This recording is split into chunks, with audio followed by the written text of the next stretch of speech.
বিলম্বে ইফতার করবেন না কখনো। এক নাম্বার, দেরি করে ইফতার করা নিষিদ্ধ। ইহুদিরা দেরি করে ইফতার করে। লা ইয়াজালুন নাসু আলা খাইরিন মা আজ্জালুল ফিতরা। বিশ্বনবী বলেছেন, এই উম্মত যতদিন আগে আগে ইফতার করবে, এই উম্মতের কপাল থেকে কল্যাণ কেউ ছিনিয়ে নিতে পারবে না। চিল্লায় বলেন ঠিক কি না? আজানের জন্য বসে থাকবেন না, সময় দেখবেন। স্থানীয় সময় যখন সূর্যাস্ত হওয়া মাত্রই বিসমিল্লাহ, খেজুর খেয়ে ফেলবো। পারবেন তো নাকি দেরি করবেন? 2 নাম্বার, রমাদানের পবিত্রতা বজায় রাখবো। কোনো তর্ক বিতর্ক অশ্লীলতায় আমরা জড়াবো না, ঝগড়া করবো না, সরাসরিও না, ফেসবুকেও না। করবেন? কেউ গালি দিলে বলবেন ইন্নী ইমরুউন সাইম, আমি রোজাদার। আল্লাহর হাবিব শিখিয়েছেন, কেউ যদি তোমার গালি দেয়, কটু কথা বলে, অশ্লীল কথা বলে, রমজানে তুমিও বলতে পারবে না। তুমি বলতে পারবা ইন্নী ইমরুউন সাইম, আমি রোজাদার। আজকে থেকে নিয়ত করেন, রমজানে কেউ গালি দিলে আপনি একটা গালি দিবেন নাকি? কে বলবেন? রোজাদার, রমজানের পবিত্রতা আমি ভঙ্গ করতে পারবো না। অশ্লীল নাটক সিনেমা আমরা দেখবো না। ব্যাড হ্যাবিট থাকলে রমাদানে এটা ছাড়ার মহা সুযোগ। স্মোকিং এর অভ্যাস আছে অনেকের, ঠিক কি না? চাঁপাইনবাবগঞ্জে আপনারা স্মোকিং করেন? হ্যাঁ, না না আমরা করি না। বলেন করি না? করবেন না কেউ? যদি কারো থাকে, কে করে হাত তোলালাম না আমি। এই রমাদানে এই স্মোকিং হ্যাবিট থেকে আমরা বেরিয়ে আসবো, ঠিক কিনা বলেন? 3 নাম্বার, আমরা মিথ্যা বলবো না। বিশ্বনবী বলেন, মান লাম ইয়াদা কাওলা যুরি ওয়াল আমালা বিহি ফালাইসা লিল্লাহি হাজাতুন ফি আইয়াদা আতআমাহু ওয়া শারাবা। যে রমজানে মিথ্যা কথা, মিথ্যা কাজ, মিথ্যা সাক্ষী ছাড়তে পারে নাই, তার না খেয়ে থাকা, উপবাস থাকা দিয়ে আল্লাহর কিছু যায় আসে না। এজন্য মিথ্যার সাথে আমাদের কোনো সম্পর্ক আছে? মিথ্যা বলবো না। 4 নাম্বার, অপচয় করব না। ইন্নাল মুবাযযিরিনা কানু ইখওয়ানাশ শায়াতিন ওয়া কানা শাইতানু লিরাব্বিহি কাফুরা। অপচয়কারী শয়তানের ভাই। আচ্ছা, যে শয়তানের ভাই ও নিজেও আরেকটা কি? শয়তান। যে শয়তানের ভাই ও নিজেও আরেকটা কি? অপচয় করব না। ইফতারি করতে যে আমরা অনেকে অপচয় করি, এগুলো করবেন আপনারা? না, অপচয় অপব্যয় করব না। 5 নাম্বারে, রিয়া, লোক দেখানো ইবাদত আমরা করব না। লোক দেখানোর জন্য নামাজ, রোজা, জিকির, তেলাওয়াত, দান, সদকা এগুলো করলে আল্লাহর দরবারে এগুলো কবুল হবে? বিষ্ণু বলেন, দাজ্জালের ফিতনার চেয়ে একটা বড় ফিতনার ভয় আমি করি। সেটা কি? আর রিয়া, শো অফ মেন্টালিটি, লোক দেখানো মানসিকতা। এটা থেকে আমরা বিরত থাকবো ইনশাআল্লাহ। 6 নাম্বার, অনেক গুরুত্বপূর্ণ। ব্যবসায়ী ভাইরা, ব্যবসা করেন কারা কারা? হাত তুলে দেখান তো আমারে। মাশাআল্লাহ, হাত নামান। ব্যবসায়ী ভাইরা, অনেক অসাধু ব্যবসায়ী আছে, রমজান আসলে নিত্য প্রয়োজনীয় পণ্যের মূল্য বৃদ্ধি করে দেয়। এরকম আছে না নাই? এগুলো করবেন না। মজুদদারি করবেন না। পণ্যের কৃত্রিম সংকট বাজারে করবেন না। আপনি লাখ টাকা কামায়া ভাবছেন যে রোজাদারদের কষ্ট দিয়ে ধনী হবেন। এমন রোগ আল্লাহ আপনারে দিবে, কোটি টাকা দিয়েও আপনি হাসপাতালের বিল পরিশোধ করার ক্ষমতা আপনার হবে না। খবরদার।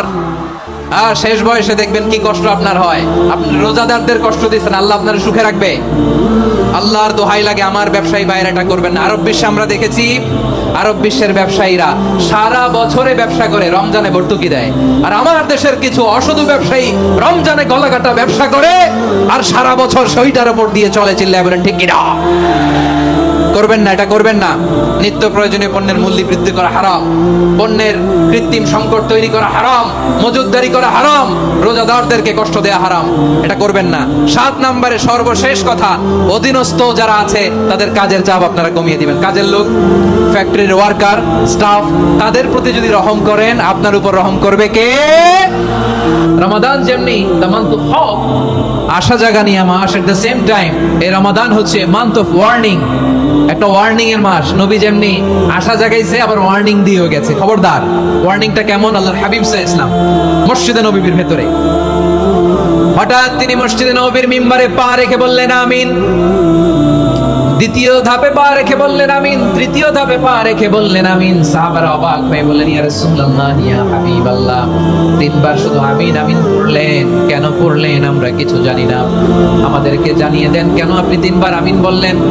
রাহমাতাল লিল আলামিন আল্লাহর হাবিব বললেন, ও আমার প্রাণের সাহাবীরা, আমি যখন মসজিদে নববীর মিম্বারের প্রথম ধাপে পা রেখেছি, সাইয়েদনা জিবরিল এসে আমাকে বলেছে, ও নবী, আপনার নাম শুনে যে ব্যক্তি আপনার উপর দরুদ পড়ে না তার ধ্বংস। আপনি বলেন আমিন। আমি বলেছি আমিন। দ্বিতীয় ধাপে পা রাখার পর সাইয়েদনা জিবরিল বললেন, ইয়া রাসূলুল্লাহ, মাতা পিতাকে বার্ধক্য অবস্থায় পেয়ে তাদের সেবা করে, তাদের সাথে সদাচরণ করে যে সন্তান জান্নাত কামাতে পারলো না, তার জন্য ধ্বংস। আপনি বলেন আমিন। আমি বলেছি আমিন। আবার মিম্বারের তৃতীয় ধাপে ঠিক যখনই আমি পা রাখলাম, সাইয়েদনা জিবরাইল বললেন, নবী, রমজান মাস পাওয়ার পরে এই মাসে ইবাদত করে যে ব্যক্তি নিজের গুনাহ মাফ করাতে পারলো না, তার জন্য ধ্বংস। আপনি আওয়াজ করে পড়েন আমিন। কত বড় ধমক, কত বড় ওয়ার্নিং দেখছেন, যে রমাদান পেয়েছে কিন্তু রমাদানের ইবাদত করার মধ্য দিয়ে সে নিজেকে জাহান্নাম থেকে মুক্ত বানাতে পারলো না, তার উপর আল্লাহ লানত, তার জন্য ধ্বংস। সাইয়েদনা জিবরাইল বলেছেন আমিন, স্বয়ং বিশ্বনবী বলেছেন আমিন। আওয়াজ করে পড়েন নাউযুবিল্লাহ। তাহলে রমজান আসবে আর আমরা নিজেদেরকে জাহান্নামীদের লিস্ট থেকে নাম কাটিয়ে জান্নাতীদের লিস্টে উঠাতে পারবো না। এর চেয়ে বড় হতভাগা কি আর কেউ থাকতে পারে? আওয়াজ করে বলেন। তাহলে রমাদানের এই রহমত, বরকত, মাগফিরাত, ফজিলত আমাদের কামাই করার দরকার আছে না নাই? আর মাত্র 7 দিন বাকি। আর মাত্র কয় দিন? এগুলো নিয়ে আমাদের কোনো আগ্রহ নাই। তোমাকেই খুঁজছে বাংলাদেশ, ক্লোজ আপ ওয়ান, আর মাত্র 7 দিন বাকি। টেলিভিশনে বিজ্ঞাপন আছে না নাই? রেফেল ড্র হবে লটারির, আর মাত্র 5 দিন, আছে না নাই? কিন্তু এমন এক বরকতময় মাস আসতেছে, আর মাত্র 7 দিন বাকি। আমাদের কোনো সেন্সই নাই, আমাদের মধ্যে কোনো অনুভূতি কাজ করে না। হায় রে দুর্ভাগা মুসলমান। আমার প্রিয় ভাইরা, আপনি পৃথিবীতে যত ইবাদত করেন সব ইবাদতের সওয়াব নির্ধারিত। এটা পাবেন বা ওইটা পাবেন, এই সওয়াব জান্নাতে, এই বাড়ি ওই বাড়ি। শুধু সিয়ামের সওয়াবটা অনির্ধারিত। কুল্লু আমালি ইবনে আদম ইউদাআফ আল হাসানাতু আশরু আমসালিহা ইলা 700 দি'ফিন ইল্লা সাওম। সব নেক আমলের সওয়াব বাড়তে বাড়তে 700 গুণ, কিন্তু রোজা ছাড়া। রোজার সওয়াব কি হবে? বান্দা খালি রোজা রাখে, ফেরেশতারা কিছু লিখতে পারে না আমলনামায়, কারণ আল্লাহ বলে এটা কিছু লিখিস না, কারণ as-সাওমুলি, এই রোজা রাখছে আমার জন্য, ওয়া আনা আজজি বিহি, এই রোজার সওয়াব, প্রতিদান, অ্যাওয়ার্ড এটা কিয়ামতের দিন আমি আল্লাহ নিজ হাতে দেব, নিজ হাতে দেব। আরেক বর্ণনায় এসেছে ওয়ানা উজজাবি, আমি আল্লাহ নিজেই হয়ে যাব রোজার প্রতিদান। সুবহানাল্লাহ পড়েন। আবার আল্লাহর হাবিব বলেন, ইন্না ফিল জান্নাতি সামানিয়াতু আবওয়াব, জান্নাতের দরজা মোট 8টা। ফিহা বাবুন ইউসাম্মা আর-রায়্যান, 8টা দরজার মধ্যে স্পেশাল একটা দরজা আছে, ওই দরজাটার নাম হলো আর-রায়্যান। রায়্যান দরজা, লা ইয়াদখুলুহু ইল্লা সাইমুন, রোজাদাররা ছাড়া কেউ ওই রায়্যান দরজা দিয়ে জান্নাতে ঢুকতে পারবে না। শুধু রোজাদারদের জন্য ওই দরজাটা খোলা থাকবে। দরজাটার নাম আর-রায়্যান। এই লাখো জনতা আওয়াজ করলে এই আওয়াজ হয়। বলেন, রোজাদারদের জন্য জান্নাতে স্পেশাল যে লাল গালিচার সংবর্ধনা এন্ড স্পেশাল এন্ট্রি, ওই দরজাটার নাম কি? আর-রায়্যান শব্দটা কেমন লাগে? ভালো লাগে। অনাগত সন্তান যদি কারো আসে, ছেলে সন্তান, নাম রেখে দিয়েন আর-রায়্যান। পারবেন? আমাকে সবাই ধরে রাস্তা ঘাটে, বাসায়, অফিসে, আদালতে, এয়ারপোর্টে ধরলে, হুজুর আমার একটা ছেলে হবে 2 মাস পর, একটা নাম দেন। চাপাই নবাবগঞ্জ বাসীর জন্য আমি একটা নাম দিয়ে গেলাম। সামনের 2-3 মাসে, 4 মাসে, 6 মাসে যাদের ছেলে সন্তান হতে পারে বলে মনে করেন, যদি পছন্দ হয় নামটা, নাম রেখে দিয়েন রায়্যান। কি নাম?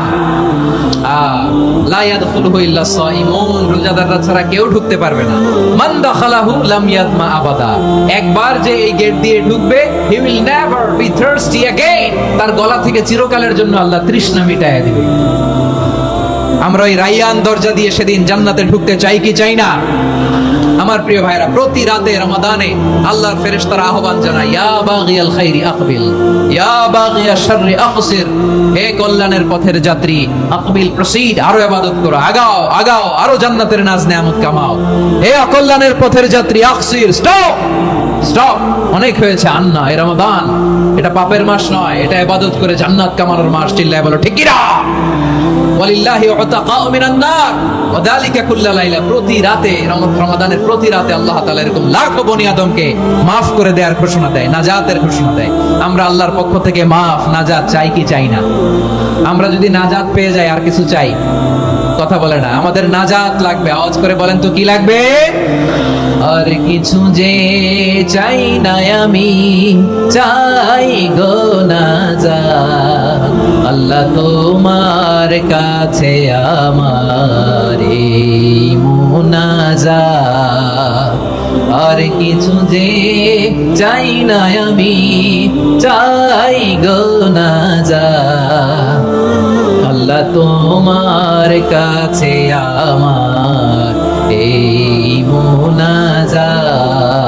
আল্লাহ তোমার কাছে আমার এই মুনাজাত। পড়েন আমিন, আর জোরে আমিন। তাহলে রমাদানকে আমরা বুদ্ধিমানের মতো কাজে লাগাতে চাই কি চাই না?